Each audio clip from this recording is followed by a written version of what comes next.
Prime debate ਵਿੱਚ ਤੁਹਾਡਾ ਸਵਾਗਤ ਹੈ। ਅਸੀਂ ਉੱਤਰੀ ਅਮਰੀਕਾ ਵਿੱਚ ਗਲੋਬਲ ਪੰਜਾਬ ਅਤੇ ਯੂਰਪ ਵਿੱਚ ਸੰਗਤ ਟੈਲੀਵਿਜ਼ਨ ਦੇ ਦਰਸ਼ਕਾਂ ਦਾ ਵੀ ਸਵਾਗਤ ਕਰਦੇ ਹਾਂ। ਪੰਜਾਬ ਸਰਕਾਰ ਨੇ ਬਜ਼ੁਰਗਾਂ ਦੀ ਦੇਖਭਾਲ ਯਕੀਨੀ ਬਣਾਉਣ ਲਈ ਕਾਨੂੰਨੀ ਪੇਸ਼ਬੰਦੀ ਕਰਨ ਦੀ ਤਜਵੀਜ਼ ਬਣਾਈ ਹੈ। ਜੇ ਬੱਚੇ ਆਪਣੇ ਮਾਪਿਆਂ ਦਾ ਧਿਆਨ ਨਹੀਂ ਰੱਖਣਗੇ ਤਾਂ ਉਹਨਾਂ ਨੂੰ ਮਾਪਿਆਂ ਦੀ ਜਾਇਦਾਦ ਤੋਂ ਹੱਥ ਧੋਣੇ ਪੈ ਸਕਦੇ ਨੇ। ਜੇ ਬੱਚੇ ਆਪਣੇ ਮਾਪਿਆਂ ਨੂੰ ਨਜ਼ਰਅੰਦਾਜ਼ ਕਰਦੇ ਨੇ ਤਾਂ ਮਾਪੇ ਆਪਣੀ ਦਿੱਤੀ ਹੋਈ ਜਾਇਦਾਦ ਵੀ ਵਾਪਸ ਲੈ ਸਕਦੇ ਨੇ। ਅਜਿਹੇ ਕਾਨੂੰਨ ਦੀ ਲੋੜ ਕਿਉਂ ਪਈ ਹੈ ਕਿ ਇਸ ਕਾਨੂੰਨ ਰਾਹੀਂ ਬਜ਼ੁਰਗਾਂ ਦਾ ਇੱਜ਼ਤ ਮਾਣ ਅਤੇ ਦੇਖਭਾਲ ਬਹਾਲ ਹੋ ਸਕੇਗੀ।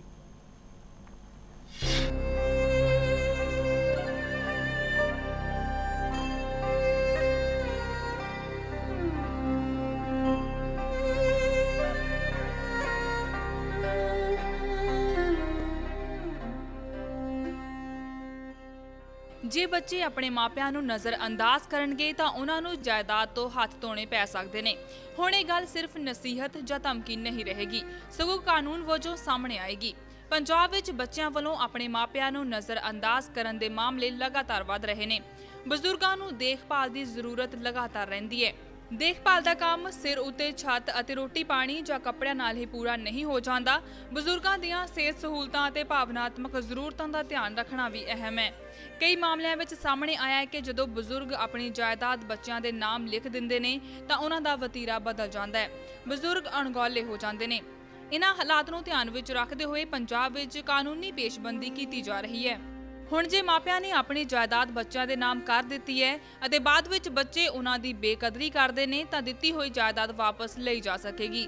ਇਹ ਸਵਾਲ ਅਹਿਮ ਹੈ ਕਿ ਇਸ ਕਾਨੂੰਨੀ ਪੇਸ਼ਬੰਦੀ ਨਾਲ ਬਜ਼ੁਰਗਾਂ ਦੀ ਦੇਖਭਾਲ ਅਤੇ ਸਤਿਕਾਰ ਵਿੱਚ ਵਾਧਾ ਹੋਏਗਾ ਜਾਂ ਨਹੀਂ। ਦੂਜਾ ਸਵਾਲ ਇਹ ਵੀ ਅਹਿਮ ਹੈ ਕਿ ਜਿਨ੍ਹਾਂ ਬਜ਼ੁਰਗਾਂ ਕੋਲ ਜਾਇਦਾਦ ਨਹੀਂ ਹੈ ਉਹਨਾਂ ਦਾ ਕੀ ਬਣੇਗਾ। ਕੀ ਸਰਕਾਰ ਉਹਨਾਂ ਦਾ ਧਿਆਨ ਕਰੇਗੀ? ਇਸ ਲਈ ਇਹ ਵਿਚਾਰ ਕਰਨਾ ਬਹੁਤ ਅਹਿਮ ਹੈ ਕਿ ਸਰਕਾਰ ਦੀ ਕਾਨੂੰਨੀ ਪੇਸ਼ਬੰਦੀ ਦਾ ਕਿਸ ਤਬਕੇ ਨੂੰ ਕੀ ਫਾਇਦਾ ਹੋਣਾ ਹੈ, ਕਿੰਨਾ ਵੱਡਾ ਤਬਕਾ ਇਸ ਤੋਂ ਬਾਹਰ ਰਹਿ ਜਾਣਾ ਹੈ। ਬਜ਼ੁਰਗਾਂ ਦੀ ਦੇਖਭਾਲ ਹੋਣੀ ਚਾਹੀਦੀ ਹੈ, ਉਹਨਾਂ ਦਾ ਸਤਿਕਾਰ ਹੋਣਾ ਚਾਹੀਦਾ ਹੈ। ਇਸ ਨੂੰ ਮਨੁੱਖੀ ਅਤੇ ਸਮਾਜਿਕ ਵਿਕਾਸ ਦਾ ਅਹਿਮ ਤੱਤ ਮੰਨਿਆ ਜਾਂਦਾ ਹੈ। ਜਿਉਂ-ਜਿਉਂ ਮਨੁੱਖ ਦੀ ਔਸਤ ਉਮਰ ਵਿੱਚ ਵਾਧਾ ਹੋ ਰਿਹਾ ਹੈ, ਤਿਉਂ-ਤਿਉਂ ਬਜ਼ੁਰਗ ਆਬਾਦੀ ਦੀ ਦੇਖਭਾਲ ਦੇ ਮਸਲੇ ਸਾਹਮਣੇ ਆ ਰਹੇ ਨੇ ਅਤੇ ਇਹਨਾਂ ਵਿੱਚ ਵਾਧਾ ਵੀ ਹੋ ਰਿਹਾ ਹੈ। ਮੌਜੂਦਾ ਕਾਨੂੰਨੀ ਪੇਸ਼ਬੰਦੀ ਇਸ ਮਾਮਲੇ ਵਿੱਚ ਕਿੰਨੀ ਕੁ ਅਸਰਅੰਦਾਜ਼ ਹੋ ਸਕਦੀ ਹੈ? ਚਰਚਾ ਕਰਨ ਲਈ ਸਾਡੇ ਨਾਲ ਸਟੂਡੀਓ ਵਿੱਚ ਹਾਜ਼ਰ ਨੇ ਪ੍ਰੋਫੈਸਰ ਸਵਰਨਜੀਤ ਕੌਰ ਮਹਿਤਾ ਜੋ ਸਮਾਜ ਸ਼ਾਸਤਰੀ ਨੇ, ਪ੍ਰਮੋਦ ਕੁਮਾਰ ਜੋ ਯੁਵ ਸੱਤਾ ਨਾਂ ਦੀ ਜਥੇਬੰਦੀ ਚਲਾਉਂਦੇ ਨੇ, ਪੁਨੀਤ ਵਾਲੀ ਜੋ ਪੰਜਾਬ ਅਤੇ ਹਰਿਆਣਾ ਹਾਈ ਕੋਰਟ ਵਿੱਚ ਵਕਾਲਤ ਕਰਦੇ ਨੇ, ਭੁਵਨੇਸ਼ਵਰ ਸ਼ਰਮਾ ਜੋ ਹੈਲਪੇਜ ਇੰਡੀਆ ਨਾਂ ਦੀ ਜਥੇਬੰਦੀ ਨਾਲ ਜੁੜੇ ਹੋਏ ਨੇ। ਪ੍ਰੋਫੈਸਰ ਮਹਿਤਾ, ਜਿਹੜੀ ਇਹ ਕਾਨੂੰਨੀ ਪੇਸ਼ਬੰਦੀ ਹੈ ਜਿਹਦੀ ਥੋੜ੍ਹੀ ਜਿਹੀ ਤਫਸੀਲ ਹਲੇ ਬਾਹਰ ਆਈ ਹੈ, ਇਹਦੀ ਲੋੜ ਕਿਉਂ ਪਈ ਹੈ? ਜਿਵੇਂ ਤੁਸੀਂ ਕਿਹਾ ਹੀ ਹੈ, ਇਸ ਦੀ ਲੋੜ ਪਈ ਹੈ ਕਿਉਂਕਿ ਬਹੁਤ ਸਾਰੇ ਮਸਲੇ ਸਾਹਮਣੇ ਆ ਰਹੇ ਸਨ ਕਿ ਬੱਚੇ ਜਿਹੜੇ ਨੇ ਮਾਪਿਆਂ ਦੀ ਦੇਖਭਾਲ ਨਹੀਂ ਕਰਦੇ ਜਾਂ ਉਹਨਾਂ ਨੂੰ ਤੰਗ ਕਰਦੇ ਨੇ। ਜੇ ਖਾਸ ਕਰਕੇ ਜੇ ਜਾਇਦਾਦ ਉਹਨਾਂ ਦੇ ਨਾਮ ਜੇ ਕਰ ਦਿੱਤੀ ਹੈ ਫਿਰ ਤਾਂ ਉਹਨਾਂ ਨੂੰ ਬਿਲਕੁਲ ਅਣਗੌਲਿਆਂ ਕਰਦੇ ਨੇ। ਮਸਲਾ ਇਸ ਕਰਕੇ ਇਹ ਹੁਣ ਜ਼ਿਆਦਾ ਗੰਭੀਰ ਹੋ ਗਿਆ, ਜਿਵੇਂ ਕਿ ਤੁਸੀਂ ਦੱਸਿਆ ਕਿ ਗਿਣਤੀ ਜਿਹੜੀ ਹੈ ਬਜ਼ੁਰਗਾਂ ਦੀ ਵੱਧ ਰਹੀ ਹੈ। ਫੋਰਚੂਨੇਟਲੀ ਅਨਫੋਰਚੂਨੇਟਲੀ ਜਿਹੜਾ ਲਾਈਫ ਸਪੈਨ ਹੈ ਉਹ ਹੁਣ ਵੱਧ ਗਿਆ ਹੈ ਜੀ। ਅੱਛਾ, ਜਿਨ੍ਹਾਂ ਲੋਕ ਮਾਪਿਆਂ ਕੋਲ, ਜਿਨ੍ਹਾਂ ਪੇਰੈਂਟਸ ਕੋਲ ਹੈ ਮੀਨਸ ਹੈ ਨੇ, ਉਹ ਆਪਣੀ ਦੇਖਭਾਲ ਕਰਦੇ ਵੀ ਨੇ ਔਰ ਉਹਨਾਂ ਦੀ ਉਮਰ ਹੋਰ ਵੀ ਲੰਬੀ ਹੋਈ ਜਾ ਰਹੀ ਹੈ ਜੀ। ਸੋ ਬੱਚਿਆਂ ਦੇ ਲਈ ਹੁਣ ਇਹ ਹੈ, ਜਿਹੜੇ ਲਾਲਚੀ ਬੱਚੇ ਨੇ ਉਹਨਾਂ ਨੂੰ ਹੁੰਦਾ ਹੈ ਕਿ ਵੀ ਬਜ਼ੁਰਗ ਤੁਰੰਤ ਜਾਇਦਾਦ ਜਿਹੜੀ ਸਾਨੂੰ ਮਿਲੇ। ਐਕਚੁਅਲੀ ਮੈਨੂੰ ਇਸ ਸਾਰੇ ਮਸਲੇ ਦੇ ਵਿੱਚ ਮੈਂ ਇਸ ਨੂੰ ਇੱਕ ਵੱਡੇ ਸਮਾਜਿਕ ਚੌਕਲੇ ਵਿੱਚ ਰੱਖ ਕੇ ਦੇਖਾਂ। ਮੈਨੂੰ ਲੱਗਦਾ ਕਿ ਬਜ਼ੁਰਗਾਂ ਦਾ ਵੀ ਐਟੀਟਿਊਡ ਟੁਵਰਡਸ देयर ਚਿਲਡਰਨ ਜਿਹੜਾ ਹੈ ਉਹ ਚੇਂਜ ਹੋਣਾ ਚਾਹੀਦਾ। ਓਵਰ ਦ ਈਅਰਸ ਅਗਲੀ ਜਨਰੇਸ਼ਨ ਦੀਆਂ ਐਸਪੀਰੇਸ਼ਨਸ, ਉਹਨਾਂ ਦੇ ਲਾਲਚ ਉਹ ਹੋਰ ਵਧੇ ਹੋਏ ਨੇ। ਮਾਪੇ ਜਿਹੜੇ ਨੇ ਉਹ ਪੁਰਾਣੇ ਹਿਸਾਬ ਨਾਲ ਹੀ ਇੰਡਲਜੈਂਟ ਉਸੇ ਤਰ੍ਹਾਂ ਹੀ ਆਏ ਸਾਡੇ ਬੱਚਿਆਂ ਲਈ, ਅਸੀਂ ਕੁਝ ਇਹ ਵੀ ਛੱਡ ਜਾਈਏ ਉਹ ਵੀ ਛੱਡ ਜਾਈਏ। ਮੈਨੂੰ ਲੱਗਦਾ ਕਿ ਇਸ ਸਟੇਜ 'ਤੇ ਆ ਕੇ ਬਜ਼ੁਰਗਾਂ ਨੂੰ ਵੀ ਇੱਕ ਆਪਣੇ ਖੁਦ ਮੈਂ ਕਹਾਂਗੀ ਖੁਦਗਰਜ਼ ਹੋਣਾ ਚਾਹੀਦਾ ਹੈ ਕਿ ਬਈ ਸਭ ਤੋਂ ਪਹਿਲਾਂ ਅਸੀਂ ਆਪਣੀ ਦੇਖਭਾਲ ਕਰਨੀ ਹੈ, ਫਿਰ ਤੁਸੀਂ ਪਿੱਛੋਂ ਆਉਂਦੇ ਹੋ। ਇਹ ਜਿਹੜਾ ਐਟੀਟਿਊਡ ਹੈ ਨਾ ਸਾਰੀ ਉਮਰ ਸੈਲਫ ਡਿਨਾਇਲ ਦਾ ਪੇਰੈਂਟਸ ਦੇ ਪਾਰਟ 'ਤੇ ਕਿ ਇਹ ਮੇਰੇ ਪੁੱਤਰ ਲਈ, ਇਹ ਵੀ ਮੇਰੀ ਧੀ ਲਈ, ਆਪਣੇ ਲਈ ਕੁਝ ਨਹੀਂ ਰੱਖਣਾ। ਮੈਨੂੰ ਲੱਗਦਾ ਆਪਣੇ ਵਾਸਤੇ ਜਿਉਣਾ ਜਿਹੜਾ ਹੈ ਉਹ ਬਜ਼ੁਰਗਾਂ ਨੂੰ ਵੀ ਇਹ ਆਪਣੇ ਜੀਵਨ ਦੇ ਵਿੱਚ ਇਹ ਇੰਬਾਈਬ ਕਰਨਾ ਪਏਗਾ ਕਿ ਅਸੀਂ ਆਪਣੇ ਲਈ ਜੀਣਾ ਤੇ ਝਾਕ ਹੀ ਨਾ ਰੱਖਣ ਕਿ ਬਈ ਉਹ ਕਰਨ। ਹੁਣ ਇਹ ਮਸਲਾ ਹੈ ਕਿ ਇਹ ਤੇ ਉਹਨਾਂ ਦਾ ਮਸਲਾ ਹੈ ਜਿਨ੍ਹਾਂ ਕੋਲ ਜਾਇਦਾਦ ਹੈ ਜਾਂ ਜਿਨ੍ਹਾਂ ਕੋਲ ਮੀਨਸ ਹੈ ਨੇ, ਤੇ ਬੱਚੇ ਜਿਹੜੇ ਨੇ ਉਹ ਝਾਕਦੇ ਨੇ, ਲਾਲਚੀ ਨੇ, ਉਹ ਮਿਸਟ੍ਰੀਟ ਕਰਦੇ ਨੇ। ਲੇਕਿਨ ਸਵਾਲ ਅਸਲੀ ਤੇ ਜਿਹੜਾ ਤੁਸੀਂ ਆਪ ਹੀ ਇਨਕਲੂਡ ਕੀਤਾ, ਉਹਨਾਂ ਬਜ਼ੁਰਗਾਂ ਦਾ ਕੀ ਬਣੇਗਾ ਬਣੇਗਾ ਜਾਂ ਬਣ ਰਿਹਾ ਜਿਨ੍ਹਾਂ ਕੋਲ ਕੋਈ ਮੀਨਸ ਨਹੀਂ ਨੇ, ਜਿਨ੍ਹਾਂ ਨੂੰ ਵੈਸੇ ਵੀ ਬੱਚੇ ਦੁਰਕਾਰ ਕਰਦੇ ਨੇ, ਆਪਣੇ ਕੋਲ ਉਹਨਾਂ ਕੋਲ ਪੈਸਾ ਨਹੀਂ ਹੈ, ਸਰਕਾਰ ਨੇ ਹਾਲੇ ਕੋਈ ਇੰਤਜ਼ਾਮ ਨਹੀਂ ਕੀਤੇ। ਇੱਕਾ ਦੁੱਕਾ ਕਿਤੇ ਕਿਤੇ ਬਜ਼ੁਰਗ ਘਰ ਬਣੇ ਨੇ, 올ਡ ਏਜ ਹੋਮ ਬਣੇ ਨੇ, ਪਰ ਨਾ ਵਰਗੇ ਹੀ ਨੇ। ਪਿੰਡਾਂ ਦੇ ਵਿੱਚ ਤੇ ਕੋਈ ਵੀ ਨਹੀਂ ਦੇਖਭਾਲ। ਮੈਨੂੰ ਲੱਗਦਾ ਕਿ ਜਿਹੜਾ ਇਹ ਕਾਨੂੰਨੀ ਪੇਸ਼ਬੰਦੀ ਹੋ ਰਹੀ ਹੈ ਉਹਦਾ ਜਿਹੜਾ ਪੇਚੀਦਾ ਪੱਖ ਹੈ ਉਹ ਇਸੇ ਨਾਲ ਜੁੜਿਆ ਹੋਇਆ। ਇਹਦੇ ਬਾਰੇ ਮੈਂ ਤੁਹਾਡੇ ਕੋਲ ਵਾਪਸ ਆਵਾਂਗਾ।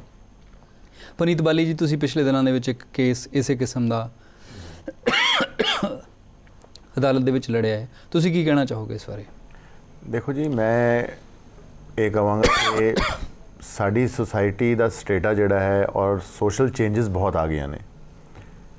ਸਾਡੀ ਕੰਟਰੀ 'ਚ ਜਿਸ ਤਰ੍ਹਾਂ ਮਾਂ-ਬਾਪ ਨੂੰ ਪੂਜਿਆ ਜਾਂਦਾ ਸੀਗਾ, ਉਹਨਾਂ ਦਾ ਕੋਈ ਵੀ ਸੈਂਟੈਂਸ ਕਿਹਾ ਹੋਇਆ ਉਹਦੀ ਪਾਲਣਾ ਬਹੁਤ ਜ਼ਰੂਰੀ ਸੀ ਕਰਨੀ, ਉਹ ਕਿਉਂਕਿ ਚੇਂਜ ਸੁਸਾਇਟੀ 'ਚ ਬਹੁਤ ਜ਼ਿਆਦਾ ਆ ਗਿਆ, ਸੋ ਉਹ ਸੋਸ਼ਲ ਫੈਬਰਿਕ ਸੇਮ ਨਹੀਂ ਰਿਹਾ ਹੁਣ ਜੀ। ਔਰ ਇਹ ਦੇਖਿਆ ਗਿਆ ਕਿ ਵੀ ਜਿਹੜੇ ਬੱਚੇ ਹੈਗੇ ਨੇ, ਮਾਂ-ਬਾਪ ਦੀ ਜਿਹੜੀ 올ਡ ਏਜ ਹੈ ਉਹਨਾਂ ਦਾ ਲੁੱਕ ਆਫਟਰ ਨਹੀਂ ਕਰ ਰਹੇ, ਉਹਨਾਂ ਦੀ ਪ੍ਰਾਪਰਟੀ 'ਚ ਰਹਿ ਰਹੇ ਨੇ ਜੀ, ਉਹਨਾਂ ਨੇ ਪਾਲ ਪੋਸ ਕੇ ਵੱਡਾ ਕੀਤਾ ਹੈ, ਔਰ ਉਸ ਤੋਂ ਬਾਅਦ ਉਹ ਸਿਰਫ ਉਹਨਾਂ ਨੂੰ ਕਿਸੇ ਤਰੀਕੇ ਨਾਲ ਮਾਨਸਿਕ ਔਰ ਈਵਨ ਫਿਜ਼ੀਕਲ ਅਬਿਊਜ਼ ਉਹ ਦੇ ਰਹੇ ਨੇ, ਤਾਂ ਮਾਂ-ਬਾਪ ਤੰਗ ਹੋ ਗਏ, ਸੀਨੀਅਰ ਸਿਟੀਜ਼ਨਸ ਤੰਗ ਹੋ ਗਏ। Legislation in 2007 thought about it जी, और उन्होंने एक एक्ट बनाया, senior citizen welfare and maintenance act जी, और एक कंप्लीट कोड है जी। ਇਹਦੇ ਵਿੱਚ ਬੇਸਿਕਲੀ ਪ੍ਰੋਵੀਜ਼ਨ ਇਹ ਸੀਗੀ ਕਿ ਅਗਰ ਮਾਂ-ਬਾਪ ਸਤਾਏ ਹੋਏ ਨੇ ਆਪਣੇ ਬੱਚਿਆਂ ਤੋਂ ਜੀ, ਸੋ ਉਹ ਇੰਨੀ ਉਮਰ 'ਚ ਆ ਕੇ ਹੁਣ ਸਿਵਲ ਕੋਰਟ ਜਾਂ ਕ੍ਰਿਮੀਨਲ ਕੋਰਟਸ ਦੇ ਦਰਵਾਜ਼ੇ ਖਟਕਾਣ, ਉਹਦੇ 'ਚ ਤੁਹਾਨੂੰ ਪਤਾ ਸਾਡਾ ਕੰਬਰਸਮ ਲੌਂਗ ਪ੍ਰੋਸੀਜਰ ਆਫ ਪ੍ਰੋਸੀਡਿੰਗਸ ਹੈ, ਕਈ ਸਾਲ 5 ਸਾਲ 10 ਸਾਲ ਮਾਮਲਾ ਚਲੇਗਾ। ਸੋ ਕੋਰਟ ਨੇ ਕਿਹਾ ਇਸ ਐਕਟ ਨੇ ਇਸ ਐਕਟ ਨੇ 3-4 ਚੀਜ਼ਾਂ ਬੜੀਆਂ ਇੰਪੋਰਟੈਂਟ ਕਹੀਆਂ ਨੇ। ਇੱਕ ਤਾਂ ਇਹ ਕਿ ਤੁਸੀਂ ਅਗਰ ਆਪਣੇ ਮਾਂ-ਬਾਪ ਕੋਲ ਰਹਿ ਰਹੇ ਹੋ, ਤੁਸੀਂ ਉਹਨਾਂ ਨੂੰ ਕੋਈ ਮੇਨਟੇਨੈਂਸ ਨਹੀਂ ਦੇ ਰਹੇ, ਤੁਸੀਂ ਉਹਨਾਂ ਦੀ ਲੁੱਕ ਆਫਟਰ ਨਹੀਂ ਕਰ ਰਹੇ, ਤੇ ਉਹ ਮੇਨਟੇਨੈਂਸ ਵਾਸਤੇ ਦਰਖਾਸਤ ਦੇ ਸਕਦੇ ਨੇ ਜੀ। ਦੂਜੀ ਗੱਲ ਇਸ ਐਕਟ ਨੇ ਇਹ ਕਹੀ ਹੈ ਕਿ ਅਗਰ ਮੰਨ ਲਓ ਤੁਸੀਂ ਆਪਣੀ ਕੋਈ ਪ੍ਰਾਪਰਟੀ ਆਪਣੇ ਬੱਚਿਆਂ ਦੇ ਨਾਂ ਕਰਤੀ, ਤੇ ਉਸ ਤੋਂ ਬਾਅਦ ਵੀ ਬੱਚੇ ਲੁੱਕ ਆਫਟਰ ਨਹੀਂ ਕਰ ਰਹੇ, ਤੇ ਤੁਸੀਂ ਉਹ ਪ੍ਰਾਪਰਟੀ ਦੀ ਜਿਹੜੀ ਸੇਲ ਜਾਂ ਗਿਫਟ ਡੀਡ ਹੈ ਉਹਨੂੰ ਕੈਂਸਲ ਕਰਾ ਸਕਦੇ ਹੋ।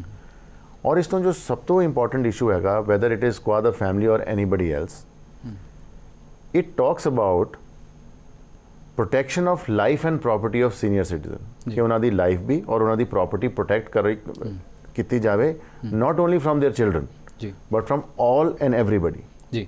ਔਰ ਉਹਦੇ ਵਾਸਤੇ ਸੈਕਸ਼ਨ 20, ਸੈਕਸ਼ਨ 22 ਐਂਡ ਸੈਕਸ਼ਨ 32 ਵਿੱਚ ਉਹਨਾਂ ਨੇ ਪ੍ਰੋਸੀਜਰ ਲਗਾਇਆ ਹੋਇਆ ਹੈ। ਉਸ ਪ੍ਰੋਸੀਜਰ ਦੇ ਹਿਸਾਬ ਨਾਲ ਤੁਸੀਂ ਮੈਜਿਸਟ੍ਰੇਟ ਜਾਂ ਨਹੀਂ ਆਫਿਸਰ ਅਪਾਇੰਟਡ ਬਾਈ ਦੀ ਮੈਜਿਸਟ੍ਰੇਟ ਤੁਸੀਂ ਐਪਲੀਕੇਸ਼ਨ ਦਿਓਗੇ, ਇੱਕ ਐਕਸ਼ਨ ਪਲਾਨ ਬਣੇਗਾ, ਐਕਸ਼ਨ ਪਲਾਨ ਬਣਾਏਗੀ ਸਾਰੀ ਸਟੇਟ ਗਵਰਨਮੈਂਟਸ, ਉਹਦੇ ਤਹਿਤ ਰੂਲ ਬਣਨਗੇ, 15 days 20 days maximum 1 month your application will be decided and the tribunal or any authority will have the power, ਉਹਨਾਂ ਕੋਲ ਇਹਨਾਂ ਇਖਤਿਆਰ ਉਹਨਾਂ ਨੂੰ ਦਿੱਤੇ ਜਾਣਗੇ ਕਿ ਕੋਈ ਵੀ ਅਗਰ ਇਹ ਪਾਇਆ ਗਿਆ ਕਿ ਵੀ ਸੀਨੀਅਰ ਸਿਟੀਜ਼ਨ ਤੰਗ ਹੋ ਰਹੇ ਨੇ ਆਪਣੀ ਪ੍ਰਾਪਰਟੀ 'ਚ, ਤਾਂ ਉਹ ਬੱਚੇ ਹੋਣ ਚਾਹੇ ਕੋਈ ਹੋਰ ਹੋ, ਉਹਨਾਂ ਨੂੰ ਬਾਹਰ ਵੀ ਕੱਢ ਸਕਦੇ ਨੇ। ਜੋ ਫੈਸਲਾ ਦੇਣਗੇ ਉਹ ਲਾਗੂ ਕਰਨਾ ਪਏਗਾ। ਔਰ ਉਹਦੇ 'ਚ ਬੜੀ ਵਧੀਆ ਗੱਲ ਇਹ ਹੈ ਕਿ ਇਹ ਫੈਸਲਾ ਸਿਵਲ ਕੋਰਟ 'ਚ ਚੈਲੰਜ ਨਹੀਂ ਹੋ ਸਕਦਾ ਜੀ, ਇਹਦੀ ਜਾਂ ਤਾਂ ਅਪੀਲ ਹੋ ਸਕਦੀ ਹੈ ਜਾਂ ਹਾਈ ਕੋਰਟ 'ਚ ਰਿਟ ਪਟੀਸ਼ਨ ਹੋਏਗੀ, ਯਾਨੀ ਕਿ ਇਸ ਮਾਮਲੇ ਨੂੰ ਲੰਬਾ ਨਹੀਂ ਲਟਕਾਇਆ ਜਾ ਸਕਦਾ ਕਿ ਤੁਸੀਂ ਅਗਰ ਕੋਈ ਤੁਹਾਡੇ ਖਿਲਾਫ ਆਰਡਰ ਪਾਸ ਕਰਤਾ ਟ੍ਰਾਈਬੂਨਲ ਨੇ ਕਿ ਤੁਸੀਂ ਆਪਣੇ ਮਾਂ-ਬਾਪ ਦੀ ਪ੍ਰਾਪਰਟੀ ਤੋਂ ਬਾਹਰ ਜਾਓ, ਤੇ ਸਿਵਲ ਕੋਰਟ ਕੋਈ ਇੰਜੰਕਸ਼ਨ ਨਹੀਂ ਦੇ ਸਕਦੀ, ਐਕਟ ਸਪੈਸੀਫਿਕਲੀ ਲਿਖਿਆ ਹੋਇਆ ਜੀ।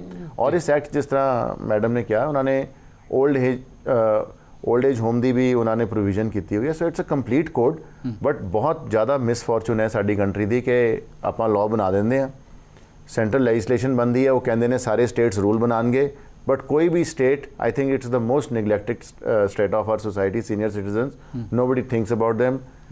ਰੂਲਸ ਬਣੇ ਨੇ, ਜਿਸ ਤਰ੍ਹਾਂ ਚੰਡੀਗੜ੍ਹ ਐਡਮਿਨਿਸਟ੍ਰੇਸ਼ਨ ਨੇ ਰੂਲਸ ਬਣਾਏ, ਟੋਟਲੀ ਟੁਥਲੈਸ, ਟੋਟਲੀ ਮੀਨਿੰਗਲੈਸ, ਕੋਈ ਕਿਸੇ ਦੀ ਹੈਲਪ ਨਹੀਂ। ਰੂਲ ਬਣਾਤਾ ਕਿ ਜੀ ਸੀਨੀਅਰ ਸਿਟੀਜ਼ਨ ਨੂੰ ਕੋਈ ਪ੍ਰੋਬਲਮ ਹੋਏਗੀ ਐਸਐਸਪੀ ਕੋਲ ਜਾਏਗਾ, ਤੁਸੀਂ ਮੈਨੂੰ ਦੱਸੋ ਆਮ ਆਦਮੀ ਤਾਂ ਜਾ ਨਹੀਂ ਸਕਦਾ ਐਸਐਸਪੀ ਕੋਲ, ਇੱਕ ਬਜ਼ੁਰਗ ਆਦਮੀ 70-65 ਸਾਲ ਦੀ ਉਮਰ 'ਚ ਐਸਐਸਪੀ ਕੋਲ ਜਾਏਗਾ ਜੀ। ਸੋ ਨੋ ਰੂਲਸ। ਸੋ ਇਹ ਜਿਹੜੀ ਜਜਮੈਂਟ ਹੋਈ ਹਾਈ ਕੋਰਟ ਦੀ, ਉਹਦੇ 'ਚ ਉਹਨਾਂ ਨੇ ਬੇਸਿਕਲੀ ਇਹ ਕਿਹਾ ਹੈ ਕਿ ਐਕਟ ਬਣ ਗਿਆ, Chandigarh administration should act immediately and make rules for all these provisions ਜੀ।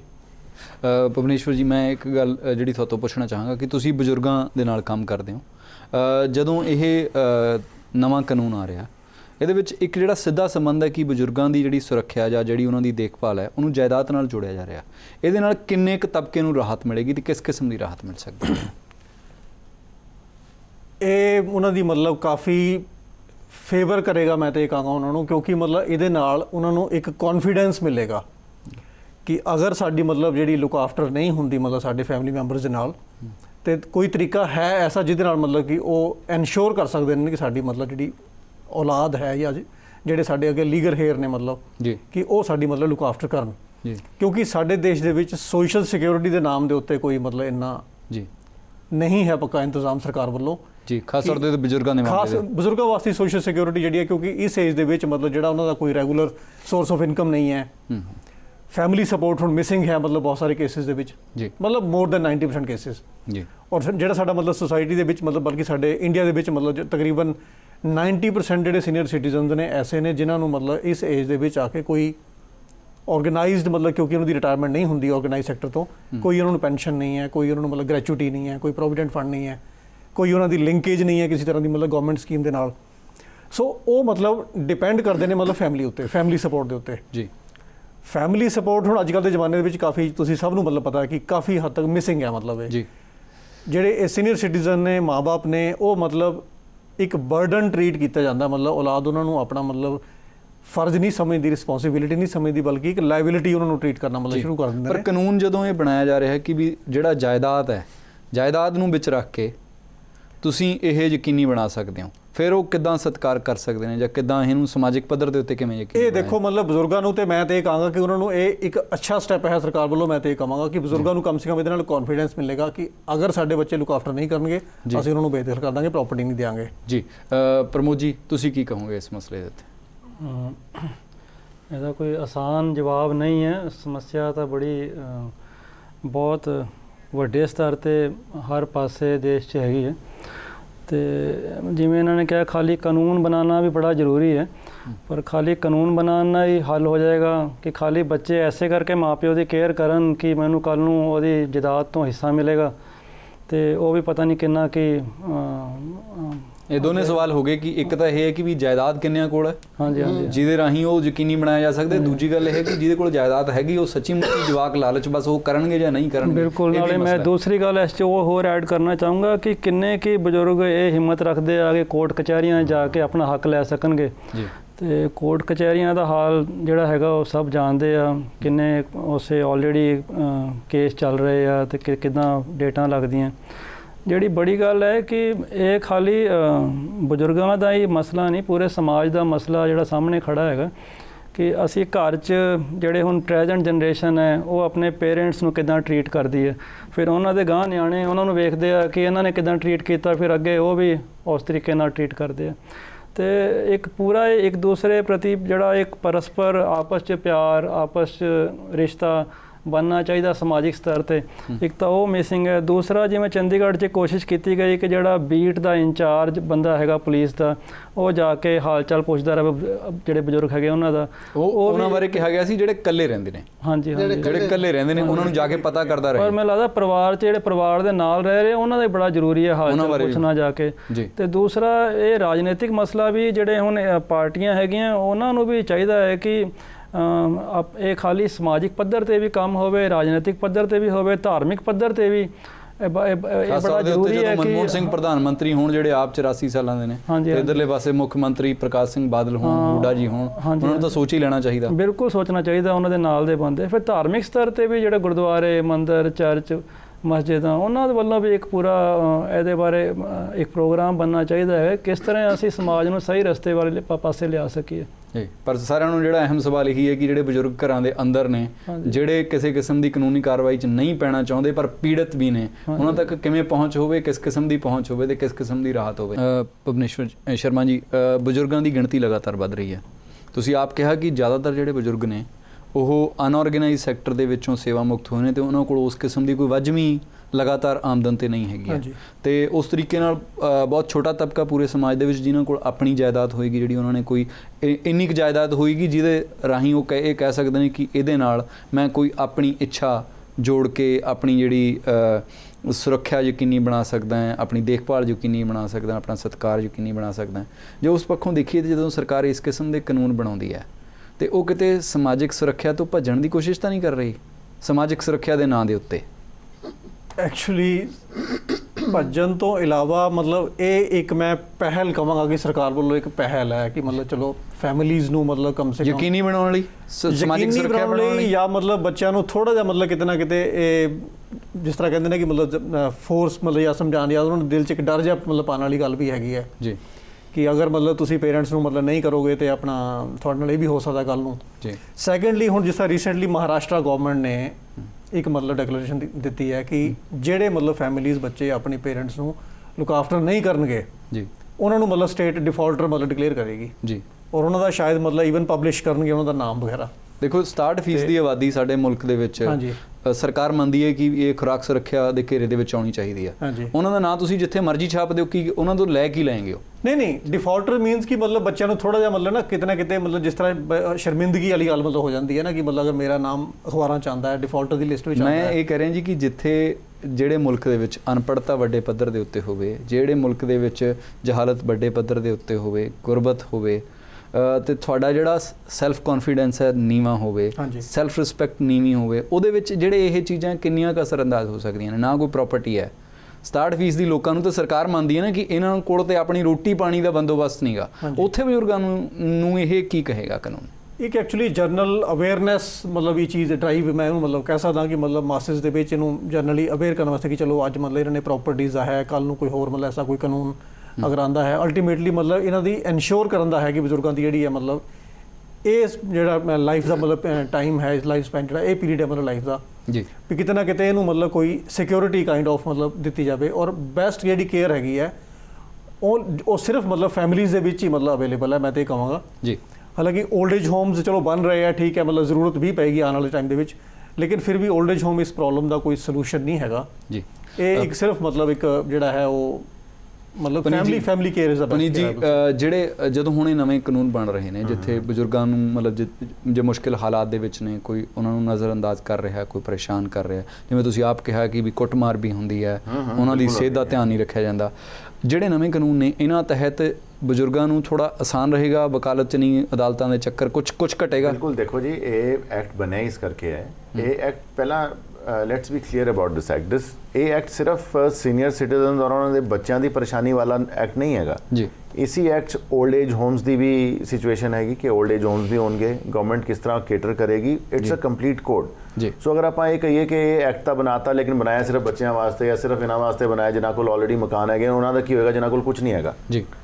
Now the question about our country whether it is this law or any other law is implementation. ਜੀ।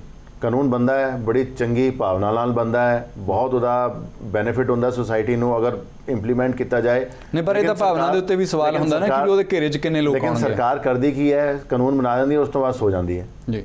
ਹੁਣ ਐਕਟ ਬਣਿਆ ਸੈਂਟਰਲ ਐਕਟ, ਏਸੀ ਐਕਟ ਲਿਖਿਆ old age homes ਬਾਰੇ, ਇਹਦਾ ਬੱਚਿਆਂ ਦੀ property ਔਰ ਆਪਣੀ ਪ੍ਰਾਪਰਟੀ ਦੇ ਕਰਕੇ ਕੁਝ ਵੀ ਨਹੀਂ ਹੈਗਾ। 올ਡ ਏਜ ਹੋਮ ਸਪੈਸੀਫਿਕ ਅਲੱਗ ਸੈਕਸ਼ਨਸ ਹੈਗੇ ਨੇ, ਉਹਦੇ ਚ 올ਡ ਏਜ ਹੋਮ ਬਣਾਈ ਗਵਰਨਮੈਂਟ, ਕਿਸ ਤਰ੍ਹਾਂ ਪੈਸੇ ਮਿਲਣਗੇ, ਮੇਨਟੇਨੈਂਸ ਮਿਲੇਗੀ, ਬੱਚਿਆਂ ਤੋਂ ਮਿਲੇਗੀ, ਸਰਕਾਰ ਤੋਂ ਮਿਲੇਗੀ, ਸਭ ਕੁਝ ਹੈਗਾ। ਬਟ ਇਹਦੇ ਚ ਸੈਕਸ਼ਨ 32 ਚ ਕਿਹਾ ਕਿ ਸਾਰੀ ਸਰਕਾਰਾਂ ਰੂਲਸ ਬਣਾਉਣਗੀਆਂ ਇਸ ਐਕਟ ਨੂੰ ਇੰਪਲੀਮੈਂਟ ਕਰਨ ਲਈ। ਸਰਕਾਰਾਂ ਉਸ ਤੋਂ ਬਾਅਦ ਸੋ ਗਈਆਂ, ਉਹਨਾਂ ਨੂੰ ਪਤਾ ਹੀ ਨਹੀਂ ਇਹ ਐਕਟ ਬਣਿਆ ਹੈ, ਅੱਧੇ ਅਫਸਰਸ ਨੂੰ ਇਹਦੇ ਬਾਰੇ ਆਈਡੀਆ ਹੀ ਕੁਝ ਨਹੀਂ ਹੈਗਾ ਜੀ। ਔਰ ਐਕਟਸ ਬਣਾਏ ਨੇ ਸਿਰਫ ਖਾਣਾ ਪੂਰਤੀ ਕਰਨ ਵਾਸਤੇ ਜੀ।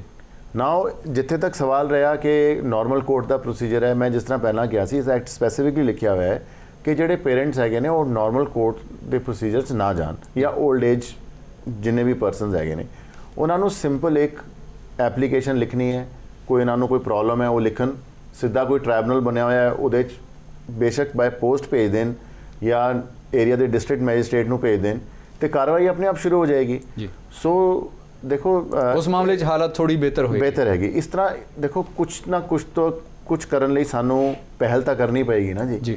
ਅਗਰ ਆਪਾਂ ਸਿਸਟਮ ਨੂੰ ਸ਼ੁਰੂ ਕਰਨ ਤੋਂ ਪਹਿਲਾਂ ਹੀ ਕ੍ਰਿਟਿਸਾਈਜ਼ ਕਰਨਾ ਸ਼ੁਰੂ ਕਰ ਦੇਵਾਂਗੇ ਤੇ we will not land anywhere ਜੀ। We have to have a positive situation about. ਪਰ ਜੇ ਕਿਤੇ ਦਿਖਾਈ ਦਿੰਦਾ ਹੋਵੇ ਕਿ ਇੱਥੇ ਕੋਈ ਖੱਪਾ ਹੈਗਾ, ਉਸ ਖੱਪੇ ਦੀ ਨਿਸ਼ਾਨਦੇਹੀ ਕਰਨਾ ਤਾਂ ਬਿਲਕੁਲ ਬਹੁਤ ਜ਼ਰੂਰੀ ਹੈ, ਬਹੁਤ ਜ਼ਰੂਰੀ ਹੈ। ਦੇਖੋ ਤੁਹਾਡੇ ਇਲੈਕਟਿਡ ਰਿਪਰੈਜ਼ੈਂਟੇਟਿਵਸ ਹੈਗੇ ਨੇ, ਇਹੀ ਲਾਅ ਬਣਾਉਂਦੇ ਨੇ ਜੀ। ਤੁਸੀਂ ਕਹੋ ਉਹਨਾਂ ਨੂੰ ਕਿ ਇੱਕ ਲਾਅ ਤੁਸੀਂ ਬਣਾਇਆ ਇਹਦੇ 'ਚ ਇਹ ਕਮੀਆਂ ਹੈਗੀਆਂ ਨੇ ਜੀ, ਜ਼ਰੂਰ ਉਹਨਾਂ ਨੂੰ ਦੇਖਣਗੇ, ਜੀ। ਲੇਕਿਨ ਤੁਸੀਂ ਜਿਹੜਾ ਲਾਅ ਬਣਾਇਆ ਉਹਨੂੰ ਐਪਰੀਸ਼ੀਏਟ ਕਰੋ।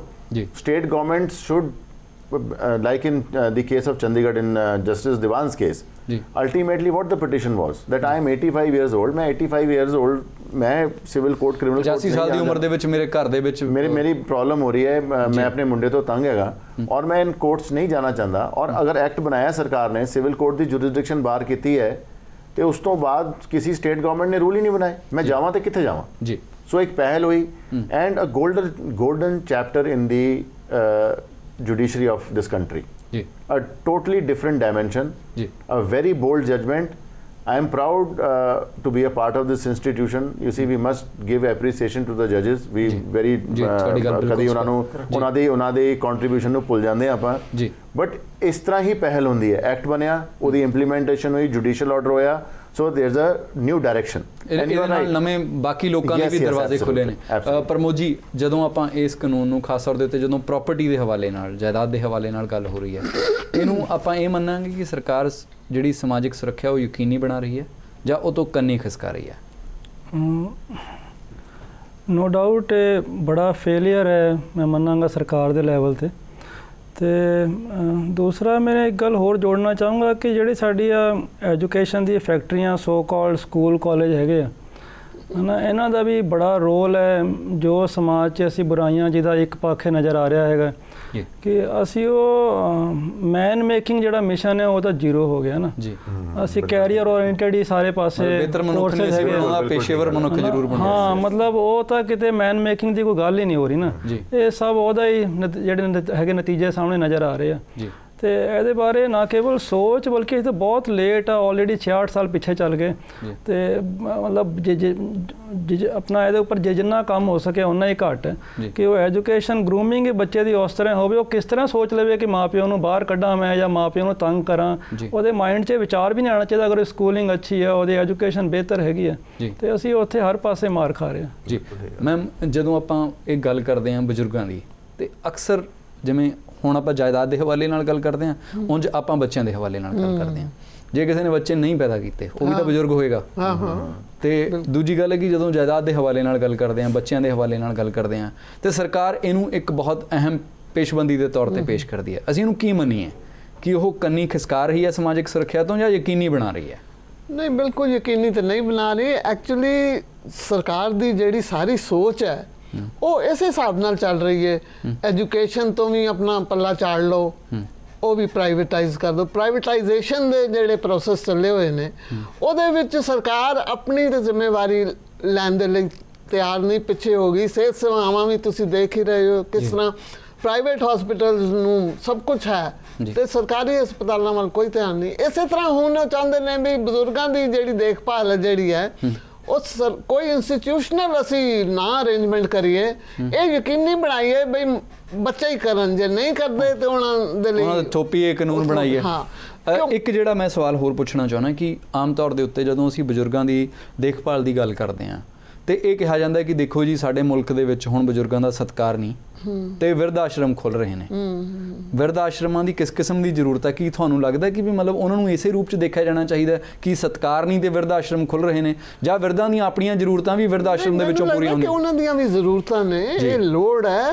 ਹੁਣ ਸਿਚੁਏਸ਼ਨਸ ਇਹੋ ਜਿਹੀਆਂ ਵੀ ਨੇ ਕਿ ਬੱਚੇ ਜਿਹੜੇ ਨੇ ਆਪਣੇ ਆਕਿਊਪੇਸ਼ਨਸ, ਆਪਣੀਆਂ ਜੌਬਸ ਕਰਕੇ ਮਾਪਿਆਂ ਦੇ ਨਾਲ ਰਹਿ ਹੀ ਨਹੀਂ ਸਕਦੇ ਜੀ। ਇਹ ਤਾਂ ਕਈ ਜਿੱਥੇ ਰਹਿ ਰਹੇ ਨੇ ਤੇ ਉੱਥੇ ਖਟਪਟ ਹੈ ਤੇ ਉਹ ਮਿਸਟ੍ਰੀਟ ਕਰ ਰਹੇ ਨੇ।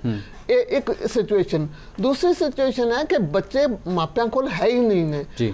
ਔਰ ਇੱਕ ਇਹ ਵੀ ਸਿਚੁਏਸ਼ਨ ਹੈ ਕਿ ਬੱਚੇ ਮਾਪਿਆਂ ਦੀ ਜਾਇਦਾਦ ਵਿੱਚ ਇੰਟਰਸਟਡ ਹੀ ਨਹੀਂ ਨੇ, ਉਹ ਬਾਹਰ ਨੇ, ਉਹਨਾਂ ਨੇ ਨੂੰ ਕੋਈ ਪਰਵਾਹ ਨਹੀਂ ਹੈ ਕਿ ਇੱਥੇ ਮਾਪਿਆਂ ਦੇ ਕੋਲ ਕੋਠੀ ਹੈਗੀ ਹੈ ਜਾਂ ਇੰਨੇ ਜਿਵੇਂ ਚੰਡੀਗੜ੍ਹ ਦੇ ਵਿੱਚ ਹੋਇਆ ਕਿ ਬਜ਼ੁਰਗ ਜਿਹੜੇ 2-2 3-3 ਮਹੀਨੇ ਮਗਰ ਉਹਨਾਂ ਦੀਆਂ ਲਾਸ਼ਾਂ ਕੱਢੀਆਂ ਗਈਆਂ, ਜਿਹੜੇ ਬੱਚੇ ਨੇ ਉਹ ਨਾ ਜਾਇਦਾਦ ਦੇ ਉੱਤੇ ਦਾਵਾ ਕਰਨ ਆਏ ਨੇ ਤੇ ਨਾ ਬਜ਼ੁਰਗਾਂ ਦੀ ਧਿਆਨ ਕਰਨ ਆਏ ਨੇ। ਸੋ ਇਹ ਮਸਲਾ ਜਿਹੜਾ ਹੈ ਮੈਨੂੰ ਤੇ ਲੱਗਦਾ ਹੈ ਕਿ ਕੋਈ ਇੰਸਟੀਟਿਊਸ਼ਨਲ ਗਾਰੰਟੀ ਕਹਿ ਲਓ ਜਾਂ ਕੋਈ ਫਰੇਮਵਰਕ ਇਹੋ ਜਿਹਾ ਬਣਾਇਆ ਜਾਏ ਜਿਹਦੇ ਵਿੱਚ ਬਜ਼ੁਰਗਾਂ ਦੀ ਦੇਖਭਾਲ ਕੀਤੀ ਜਾ ਸਕੇ। ਇਹ ਨਾਮ ਬੱਚਿਆਂ ਤੇ ਛੱਡਿਆ ਜਾ ਸਕਦਾ ਹੈ, ਨਾ ਇਹਨੂੰ ਜਾਇਦਾਦ ਦੇ ਨਾਲ ਹੀ ਜੋੜਿਆ ਜਾ ਸਕਦਾ। ਇਹ ਸਰਕਾਰ ਦੀ ਜ਼ਿੰਮੇਵਾਰੀ ਬਣਦੀ ਹੈ। ਸਰਕਾਰ ਭਾਵੇਂ ਇਹਨੂੰ ਆਊਟਸੋਰਸ ਕਰਨ ਦੇ ਲਈ ਤੁਲੀ ਹੋਈ ਹੈ ਜੀ। ਲੇਕਿਨ ਇਹ ਕੁਛ ਨਾ ਕੁਛ ਤੱਕ ਔਰ ਕਿਤੇ ਕਹਿ ਵੀ ਦਿੰਦੇ ਨੇ ਵੀ ਅਸੀਂ ਬਿਰਧ ਘਰ ਬਣਾ ਰਹੇ ਹਾਂ। ਇਹਨੂੰ ਬਿਰਧ ਘਰਾਂ ਨੂੰ ਇਸ ਤਰ੍ਹਾਂ ਨਾ ਸਮਝਿਆ ਜਾਏ ਕਿ ਵੀ ਉਹ ਕਿਉਂਕਿ ਉੱਥੇ ਸਿਰਫ ਦੁਰਕਾਰੇ ਕੱਢੇ ਹੋਏ ਲੋਕ ਰਹਿੰਦੇ ਨੇ। ਹਾਂ ਨਹੀਂ, ਕੋਈ ਜ਼ਰੂਰ ਕਈ ਵਾਰੀ ਮਜਬੂਰੀ 'ਚ ਓਲਡ ਏਜ ਹੈ, ਉਹਨਾਂ ਕੋਲ ਪ੍ਰਾਪਰਟੀ ਵੀ ਹੈ ਬਜ਼ੁਰਗਾਂ ਕੋਲ, ਲੇਕਿਨ ਬੱਚੇ ਨਹੀਂ ਕੋਲ ਹੈਗੇ। ਉਹ ਜੇ ਚਾਹਣ ਵੀ ਬੱਚੇ ਕਿ ਉਹਨਾਂ ਦੀ ਸੇਵਾ ਕਰਨ, ਉਹ ਬੱਚੇ ਨਹੀਂ ਕਰ ਸਕਦੇ। ਜੌਬਸ ਇਹੋ ਜਿਹੀਆਂ ਨੇ, ਉਹ ਨਹੀਂ ਛੁੱਟੀਆਂ ਲੈ ਕੇ ਆ ਤੇ ਸਕਦੇ। ਇੱਕ ਸਾਥ ਦਾ ਵੀ ਮਸਲਾ ਹੁੰਦਾ ਕਿ ਬਜ਼ੁਰਗ ਦੀ ਉਮਰ ਦੇ ਵਿੱਚ ਤੁਸੀਂ ਆਪਣੀ ਉਮਰ ਦੇ ਬੰਦੇ ਦਾ ਸਾਥ ਲੱਭਦੇ ਹੋ ਜੇ ਗਵਾਂਢ ਦੇ ਵਿੱਚ ਹੈ। ਤੇ ਦੂਜਾ, ਜਿਵੇਂ ਆਪਾਂ ਹੁਣ ਇਸ ਮੌਜੂਦਾ ਦੌਰ ਦੇ ਵਿੱਚ ਜਿਵੇਂ ਬੱਚਿਆਂ ਨੂੰ ਕ੍ਰਚ ਦੇ ਵਿੱਚ ਛੱਡਦੇ ਆ, ਮਾਪੇ ਕੰਮ ਕਰਨ ਜਾਂਦੇ ਨੇ, ਕਿ ਉਸ ਕਿਸਮ ਦੀ ਵੀ ਲੋੜ ਹੈ? ਬਜ਼ੁਰਗਾਂ ਦੇ ਲਈ ਵੀ ਹੋਸਟਲਸ ਵਗੈਰਾ ਵੀ ਹੋਣੇ ਚਾਹੀਦੇ ਹੈ। ਪਰਮਾਨੈਂਟ ਉੱਥੇ ਰਹਿਣ ਦੀ ਬਜਾਏ ਹਫਤੇ 'ਚ 2-3 ਵਾਰੀ ਬਜ਼ੁਰਗ ਆਊਟਿੰਗ ਕਰਨ ਜਾ ਸਕਣ ਇਹੋ ਜਿਹੀਆਂ ਥਾਵਾਂ ਤੇ ਜਿੱਥੇ ਮਤਲਬ ਡੇ ਟਾਈਮ, ਜਿਵੇਂ ਡੇ ਕੇਅਰ ਸੈਂਟਰ ਨੇ ਵੈਸਟ ਵਿੱਚ, ਇਹੋ ਜਿਹੇ ਵੀ ਬੜੇ ਇਹ ਕਨਸੈਪਟ ਵੀ ਹੈ ਕਿ ਬਜ਼ੁਰਗ ਰਹਿੰਦੇ ਨਹੀਂ ਨੇ ਉੱਥੇ, ਲੇਕਿਨ ਦਿਨੇ ਜਾ ਕੇ ਕਾਫੀ ਟਾਈਮ ਸਪੈਂਡ ਕਰਦੇ ਨੇ। ਜਿਵੇਂ ਸਿੰਗਾਪੁਰ ਦੀ ਇੱਕ ਜਿਹੜੀ ਮਿਸਾਲ ਹੈ, ਉੱਥੇ ਹੈ ਕਿ ਗੁਰਦੁਆਰਾ ਸਾਹਿਬ ਦੇ ਵਿੱਚ ਪਿੱਛੇ ਇੱਕ ਕਮਰਾ ਉਹਨਾਂ ਨੇ ਬਜ਼ੁਰਗਾਂ ਲਈ ਕਰਤਾ, ਜਿੱਥੇ ਗੁਰਦੁਆਰਾ ਸਾਹਿਬ ਦੇ ਵਿੱਚ ਬੈਠ ਕੇ ਬਜ਼ੁਰਗ ਤਾਸ਼ ਖੇਡਦੇ ਰਹਿੰਦੇ ਨੇ ਆਪਣੇ ਆਪ ਦੇ ਵਿੱਚ। ਗਲਾਸਗੋ ਵਿੱਚ ਮੇਲ ਮਿਲਾਪ ਸੈਂਟਰ ਇੱਕ ਬਣਿਆ ਹੋਇਆ ਹੈ, ਪੰਜਾਬੀ ਇਨੀਸ਼ੀਏਟਿਵ ਤੇ ਬਣਿਆ ਹੈ, ਲੇਕਿਨ ਸਾਰੇ ਉੱਥੇ ਗੋਰੇ ਵੀ ਆਉਂਦੇ ਨੇ। ਕੁਝ ਉਹ ਇਸ ਤਰ੍ਹਾਂ ਦਾ ਹੀ ਸੈਂਟਰ ਹੈ ਕਿ ਸਵੇਰੇ ਬੱਚੇ ਜਿਨ੍ਹਾਂ ਦੇ ਛੱਡਣ ਵਾਲੇ ਨੇ ਉਹ ਛੱਡ ਜਾਂਦੇ ਨੇ, ਬਜ਼ੁਰਗ ਉੱਥੇ ਸਿੰਗਲ ਨੇ ਜਾਂ ਕਪਲ ਵੀ ਨੇ, ਉਹ ਆਉਂਦੇ ਨੇ, ਖੇਡਦੇ ਨੇ, ਚਾਹ ਮਿਲਦੀ ਹੈ ਉੱਥੇ, ਲੰਚ ਵਗੈਰਾ ਰਾਤ ਸ਼ਾਮ ਵੇਲੇ ਜੇ ਕੋਈ ਆ ਕੇ ਲੈ ਜਾਂਦਾ ਜਾਂ ਆਪਣਾ ਉਹਨਾਂ ਦਾ ਅਰੇਂਜਮੈਂਟ ਹੈ, ਉਹ ਚਲੇ ਜਾਂਦੇ ਨੇ। ਦੂਸਰੀ ਤੁਸੀਂ ਜਿਹੜੀ ਗੱਲ ਕਹੀ ਕਿ ਬਜ਼ੁਰਗਾਂ ਨੂੰ ਬਜ਼ੁਰਗਾਂ ਦਾ ਹੀ ਸਾਥ ਚਾਹੀਦਾ, ਇਹ ਜ਼ਰੂਰੀ ਨਹੀਂ, ਬਜ਼ੁਰਗਾਂ ਦਾ ਵੀ ਚਾਹੀਦਾ। ਮੈਂ ਕਹਿ ਰਿਹਾ ਕਿ ਦਾ ਵੀ ਚਾਹੀਦਾ, ਕਿਉਂਕਿ ਜਿਨ੍ਹਾਂ ਦਾ ਸਾਥ, ਜੇ ਉਹ ਬਜ਼ੁਰਗ ਦਾ ਹੀ ਸਾਥ ਭਾਲਦੇ ਰਹਿਣਗੇ ਨਾ, ਤੇ ਕੋਈ ਉਹਨਾਂ ਦੇ ਲਾਈਫ ਦੇ ਵਿੱਚ ਕੋਈ ਉਹ ਥ੍ਰਿਲ ਜਾਂ ਕੋਈ ਐਂਥੂਸੀਆਜ਼ਮ ਨਹੀਂ ਆਉਣ ਵਾਲਾ। ਉਹ ਵੀ ਆਪਣੀ ਬਿਮਾਰੀਆਂ ਰੋਂਦੇ ਰਹਿਣਗੇ ਤੇ ਉਹ ਉਹਨਾਂ ਨੇ ਵੀ ਆਪਣੀ, ਐਕਚੁਅਲੀ ਉਹਨਾਂ ਨੂੰ ਯੰਗ ਬੰਦਿਆਂ ਦਾ ਵੀ ਸਾਥ ਚਾਹੀਦਾ ਜੀ। ਤੇ ਮੈਨੂੰ ਲੱਗਦਾ ਹੈ ਕਿ ਕਿਤੇ ਨਾ ਕਿਤੇ ਇੱਕ NGO ਲੈਵਲ ਤੇ ਕਰੋ ਜਾਂ ਕੁਝ ਇਹੋ ਜਿਹੇ ਯੂਥ ਨੂੰ ਆਰਗੇਨਾਈਜ਼ ਕਰਨ ਵੀ ਤੁਸੀਂ ਮੈਂਡੇਟਰੀ ਕਰੋ, ਹਫਤੇ 'ਚ 2-3 ਦਿਨ ਜਾ ਕੇ ਤੁਸੀਂ ਜਿੱਥੇ ਜਿੱਥੇ ਬਜ਼ੁਰਗ ਰਹਿੰਦੇ ਨੇ। ਇਹ ਤੇ ਸਾਰੇ ਜਿਵੇਂ ਪ੍ਰਮੋਦ ਜੀ ਉਹਨਾਂ ਨੇ ਕਿਹਾ ਕਿ ਸਕੂਲ ਦੇ ਵਿੱਚ, ਕਾਲਜ ਦੇ ਵਿੱਚ ਇਹ ਯਕੀਨੀ ਬਣਾਇਆ ਜਾ ਸਕਦਾ ਹੈ ਕਿ ਜਿੱਥੇ ਬਜ਼ੁਰਗ ਰਹਿੰਦੇ ਨੇ ਥੋੜਾ ਹੋ ਰਿਹਾ ਹੈ। ਹੁਣ ਗ੍ਰੈਂਡ ਪੇਰੈਂਟਸ ਡੇ ਮਨਾਏ ਜਾ ਰਹੇ ਨੇ ਸਕੂਲਾਂ ਵਿੱਚ, ਦੱਸਣ ਦੇ ਲਈ ਵੀ ਬੱਚਿਆਂ ਨੂੰ ਕਿ ਤੁਹਾਡੇ ਬਿਲਕੁਲ ਸੰਖੇਪ ਦੇ ਵਿੱਚ। ਦੇਖੋ ਇਹਦੇ 'ਚ ਕੀ ਮਸਲਾ ਹੈਗਾ, ਪਹਿਲਾਂ ਤਾਂ ਸਾਨੂੰ ਸਮਝਣਾ ਚਾਹੀਦਾ ਜਿਹੜਾ ਇਹ ਐਕਟ ਬਣਿਆ ਹੈ, ਇਸ ਐਕਟ ਇਹ ਨਹੀਂ ਹੈਗਾ ਕਿ ਵੀ ਸਭ ਕੁਝ ਬੱਚੇ ਹੀ ਕਰਨਗੇ, ਜਿਸ ਤਰ੍ਹਾਂ ਤੁਸੀਂ ਕਿਹਾ ਕਿ ਵੀ ਮੈਡਮ ਨੇ ਕਿਹਾ ਕਿ ਆਊਟਸੋਰਸ ਹੋ ਰਿਹਾ, ਜਿਹੜੇ ਬਜ਼ੁਰਗਾਂ ਦੀ ਦੇਖਭਾਲ ਹੈ ਉਹਦਾ ਪੂਰੇ ਏਰੀਆ ਨੂੰ ਸਮਝਣ ਦੀ ਕੋਸ਼ਿਸ਼ ਕਰ ਰਹੇ ਨੇ। ਤੁਸੀਂ ਸਮਝਣ ਦੀ ਕੋਸ਼ਿਸ਼ ਕਰੋ ਜੀ। ਜਿਹੜਾ ਤਾਂ ਇਹ ਐਕਟ ਬਣਿਆ ਹੈ, ਜਿੱਥੇ ਤੱਕ ਸਿਰਫ ਇਹਨਾਂ ਨੇ ਇਹ ਰਿਸਟ੍ਰਿਕਸ਼ਨ, ਜਿੱਥੇ ਬੱਚਿਆਂ ਦੀ ਗੱਲ ਹੈ, ਉਹ ਤਾਂ ਸਿਰਫ ਉਨ ਪ੍ਰਾਪਰਟੀਜ਼ 'ਚ ਹੈਗੀ ਜਿਹੜੀ ਮਾਂ-ਬਾਪ ਦੀ ਪ੍ਰਾਪਰਟੀਜ਼ ਹੈਗੀ, ਬੱਚੇ ਰਹਿ ਰਹੇ ਨੇ ਜਾਂ ਮਾਂ-ਬਾਪ ਨੇ ਬੱਚਿਆਂ ਦੇ ਨਾਂ ਕਰਤੀ, ਉਹ ਬੱਚੇ ਲੁੱਕ ਆਫਟਰ ਨਹੀਂ ਕਰ ਰਹੇ। ਲੇਕਿਨ ਉਸ ਤੋਂ ਇਲਾਵਾ ਤਾਂ ਸਾਰੀ responsibility of old age homes and having institutionalisation of old age, वो इस एक्ट ऑलरेडी हैगा जी। ये नहीं है कि गवर्नमेंट अपनी जी पोजीशन है वो बच्चों ते पा रही है कि हुण तुसीं लुक आफ्टर करना शुरू करो and we are not going to do our duty जी। This is as far as children are concern, the restriction is अगर तुसीं अपने पेरेंट्स दे घर रह रहे हो तो तुसीं उन्हां नूं लुक आफ्टर करो, नहीं तो तुसीं बाहर जाओ, तुसीं उन्हां नूं तंग ना करो, और अगर माँ बाप ने प्रॉपर्टी तुहाडे ना करती तो मेंटेनेंस दिओ जी। So otherwise, as far as old age home is concerned and all other institutions are concerned, are a part of this act. But now the question is the state government interested to do it? That is the most pertinent issue. Ji. Has the state government realized? ਇਸੇ ਸਵਾਲ ਨਾਲ, ਇਹ ਬਹੁਤ ਅਹਿਮ ਸਵਾਲ ਹੈ, ਇਸੇ ਸਵਾਲ ਨਾਲ ਅੱਜ ਦਾ ਇਹ ਪ੍ਰੋਗਰਾਮ ਖਤਮ ਕਰਦੇ ਹਾਂ। ਤੁਸੀਂ ਸਾਰੇ ਅੱਜ ਦੀ ਚਰਚਾ ਦੇ ਵਿੱਚ ਸ਼ਾਮਿਲ ਹੋਏ, ਤੁਹਾਡਾ ਬਹੁਤ ਬਹੁਤ ਧੰਨਵਾਦ। ਬਜ਼ੁਰਗਾਂ ਦਾ ਸਤਿਕਾਰ ਕਰਨ ਵਾਲਾ ਸਮਾਜ ਬਿਨਾਂ ਸ਼ੱਕ ਬਿਹਤਰ ਸਮਾਜ ਹੋਏਗਾ। ਬਜ਼ੁਰਗਾਂ ਦਾ ਸਤਿਕਾਰ ਕਰਨ ਵਾਲੇ ਵੀ ਬਿਨਾਂ ਸ਼ੱਕ ਬਿਹਤਰ ਇਨਸਾਨ ਹੋਣਗੇ। ਕੀ ਜਾਇਦਾਦ ਰਾਹੀਂ ਹੀ ਇਹ ਸਤਿਕਾਰ ਯਕੀਨੀ ਬਣਾਇਆ ਜਾ ਸਕਦਾ ਹੈ ਜਾਂ ਹੋਰ ਵੀ ਪੇਸ਼ਬੰਦੀਆਂ ਕਰਨ ਦੀ ਲੋੜ ਹੈ? ਇਹ ਬਹੁਤ ਸਾਰੇ ਸਵਾਲ ਨੇ ਜਿਹੜੇ ਆਪਣੇ ਆਪਣੇ ਜਵਾਬ ਦੀ ਉਡੀਕ ਕਰ ਰਹੇ ਨੇ। ਨਮਸਕਾਰ, ਸਤਿ ਸ਼੍ਰੀ ਅਕਾਲ, ਖੁਦਾ ਹਾਫਿਜ਼। ਖਬਰਾਂ ਦੀ ਦੁਨੀਆ ਵਿੱਚ ਆਓ, ਸਾਡੇ ਨਾਲ ਕਦੇ ਵੀ ਤੇ ਕਿਤੋਂ ਵੀ ਜੁੜੋ। ਆਪਾਂ ਮਿਲਾਂਗੇ ਫੇਸਬੁੱਕ ਤੇ, ਅਸੀਂ ਦਿਖਾਂਗੇ YouTube ਤੇ, ਸਾਨੂੰ ਫੋਲੋ ਕਰੋ ਟਵਿੱਟਰ ਤੇ। ਖਬਰਾਂ ਨਾਲ ਜੁੜੇ ਰਹੋ ਦਿਨ ਰਾਤ।